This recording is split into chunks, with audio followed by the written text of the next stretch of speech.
ওয়াইসুল কারনি রাহমাতুল্লাহি আলাইহি তিনি আর মদিনায় যেতে পারে না। একদিন তিনি চামড়ার ভিতরে চিঠি লেখা মদিনায় পাঠায় দিছে, ও মদিনাওয়ালা,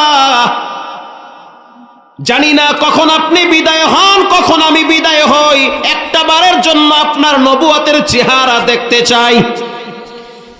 আল্লাহর হাবিব বলেন, নবী আমি বলতেছি খবরদার মায়ের কদম ছাইরো না, ওখানেই তোমার জান্নাত আল্লাহ লেখা রাখছে।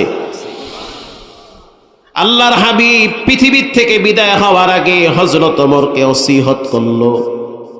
হযরত আলী হযরত ওমর দুইজনকে কাছে ডাকলো, আমার বিদায়ের পর এই মদিনায় একদিন ওয়াইসুল করনি নামক একজন ব্যক্তি আসবে, আর এক বর্ণনায় আসছে তোমরা তাকে খুঁজে বের করবে, যেখানে পাবে সেখানে তার কাছে তোমাদের জন্য দোয়া চাবে। শুধু তাই না, আমার সমস্ত উম্মতের জন্য তার কাছে দোয়া চাবে।